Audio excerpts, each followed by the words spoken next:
One of the things Paddington liked most about living with the Brown family was their garden. It had a lawn, a small fish pond, and several flower beds, not to mention a vegetable patch. In fact, it was almost too big, and Mr. Brown had a hard job keeping it all neat and tidy. One day, Mrs. Brown had an idea.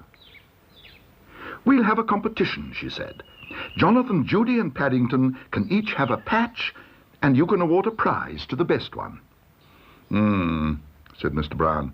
"Have you ever seen Paddington's efforts at gardening?" But Paddington thought it was a very good idea.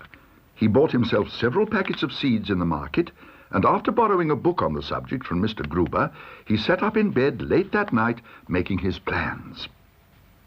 Some of the smaller seeds were difficult to handle, especially with paws, and a lot of them got lost in his fur when he tried to count them, which made him feel itchy.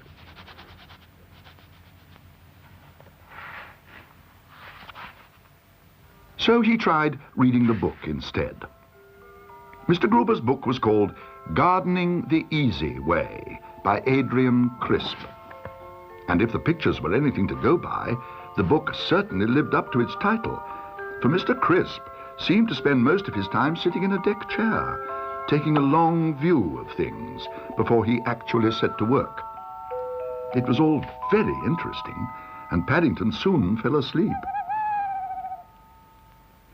Early next morning, armed with a large jar of marmalade and a pair of opera glasses, Paddington set off towards a nearby building site so that he could take a long view of the Browns' garden.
"Right," said the foreman.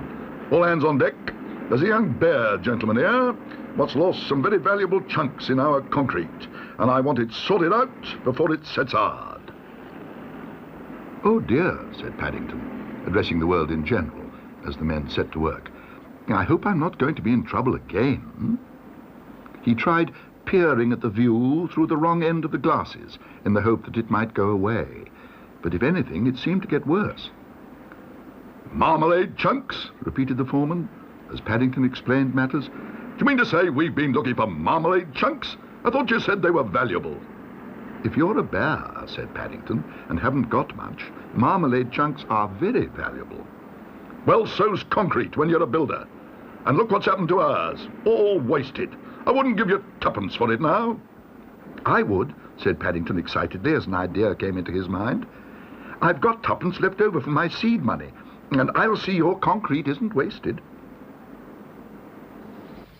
"What a good idea, making a rock garden," said Mr. Brown, as he gave Paddington a jar of his special marmalade for having the best patch.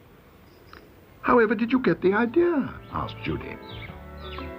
"Well," said Paddington truthfully, "it came to me out of the sky.